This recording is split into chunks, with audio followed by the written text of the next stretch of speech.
Yuki Tsunoda of the Visa Cash App Racing Bulls team recorded a brilliant result by finishing in 5th position, P5, in the qualifying session for the 2025 Australian Grand Prix at the Albert Park circuit.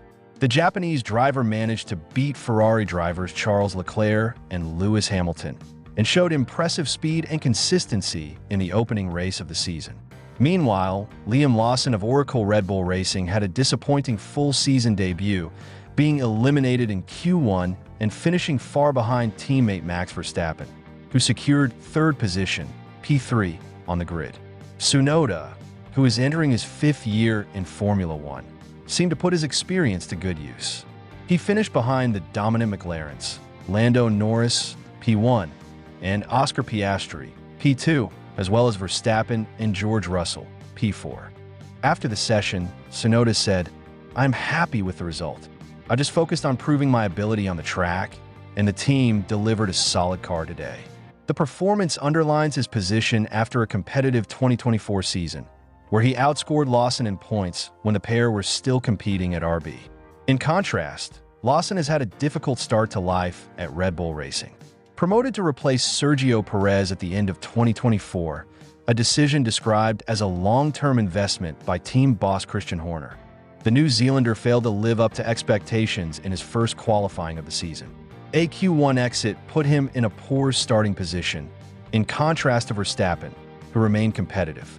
Lawson has yet to comment officially, but the result adds to the pressure on him to prove himself in the main race on March 16, 2025. The qualifying result reignites debate over Red Bull's decision to select Lawson over Tsunoda for the team's first seat, especially as Tsunoda is powered by Honda, Red Bull's engine partner, until the end of 2025 and has a longer track record. Fans and analysts now look to see if Tsunoda can turn his starting position into big points, while Lawson must fight from behind to salvage his first weekend of the season. Lewis Hamilton, the legendary 7-time world champion, made his competitive debut in the red Ferrari uniform in the Australian Grand Prix free practice session. In the first session, FP1, Hamilton finished in 12th position with a time of 1 minute and 18.071 seconds, 0.819 seconds behind Lando Norris, who led. Several small moments, such as the lockup at the first corner, showed that the 40-year-old driver was still adjusting to Ferrari's SF25 car, which he described as a completely new experience compared to 12 years with Mercedes. However, in the second free practice session, FP2, Hamilton showed signs of progress. He recorded a time of 1 minute and 16.859 seconds, finishing 5th, just 0.420 seconds behind his teammate Charles Leclerc, who topped the session with 1 minute and 16.439 seconds. "The car is very different from what I'm used to here," said Hamilton after the session. "We're building step by step, and I'm happy with the progress. Hola. Never say never, but I'm not thinking about that too much now, just giving my all." Hamilton's arrival at Ferrari has been a highlight of the season following his shock move in February 2024. With Leclerc dominating FP2, the pressure is now on Hamilton to prove he can compete at the top with his new team. Meanwhile, 19-year-old Haas rookie Oliver Bearman had a less than ideal day.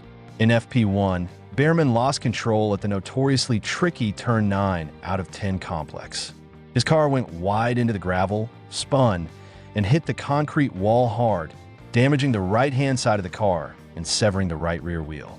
The incident brought out the red flag, and Bearman could only manage a time of 1 minute and 19.312 seconds, last on the list by 2.060 seconds from Norris.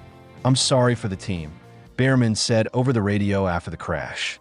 The extensive damage to his car, including the gearbox and power unit, meant he missed FP2 altogether, although the Haas team fought until the last second to fix it. Bearman briefly got back in the cockpit for an installation lap, but time ran out before he could get going. Speaking to the media, Bearman explained, "It was a small mistake on the bumpy Turn 10. I went a little bit wide, lost grip, and then it was all gone. The team worked hard, but we just ran out of time." He now faces a big challenge ahead of qualifying on Saturday, with little track time to adapt as Haas' first full-time driver since 2023.